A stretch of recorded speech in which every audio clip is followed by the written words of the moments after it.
সূরা বনী ইসরাঈল আয়াত 31 আল্লাহ তাআলা বলেন, ওয়ালা তাকতুলু আওলাদাকুম খাশিয়াতা ইমলাক। আল্লাহ তাআলা বলে, তোমরা তোমাদের সন্তানকে হত্যা করিও না।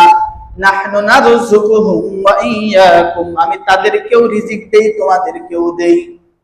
আল্লাহ বললেন, তোমরা তোমাদের সন্তানকে হত্যা করিও না। কেন?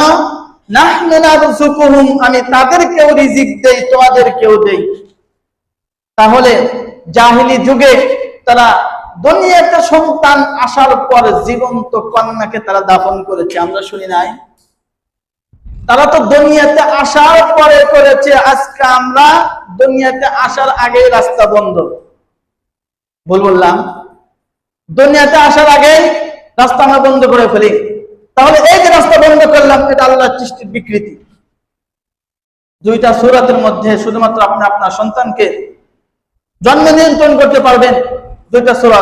এক নম্বর, যদি আপনি আপনার সন্তান নেন এখন, তাহলে আপনার স্ত্রী অসুস্থ হয়ে পড়বে। সবে মাত্র একটা সন্তান প্রসব করেছে, আরেকটা সন্তান নিলে আপনার স্ত্রী অসুস্থ হয়ে পড়বে।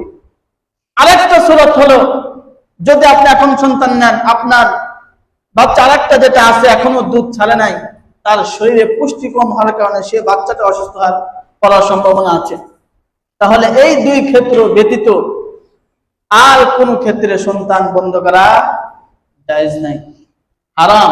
যদি বন্ধ করেন তাও এটা আবার যে পদ্ধতি দুইটা বললাম, যে দুই পদ্ধতিতে বন্ধ করা জায়েজ, এটা আমি আপনার পরামর্শে নাকি কোনো অভিজ্ঞ ডাক্তারের পরামর্শে?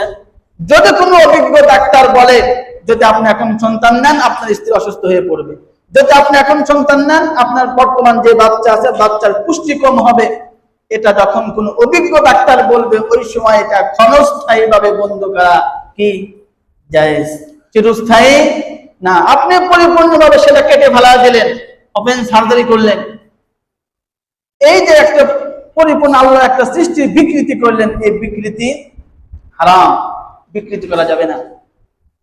এই কথা আল্লাহ তাআলা বললেন, তোমরা তোমাদের সন্তানদেরকে এই ভয়ে হত্যা করিও না যে তারা কোথায় থেকে খানা খাবে, কোথায় তারা, আমার জায়গা অল্প একটু, যদি আরেকটা সন্তান হয় কোথায় থাকবে। এই যে টেনশনে ঘুম আসে না।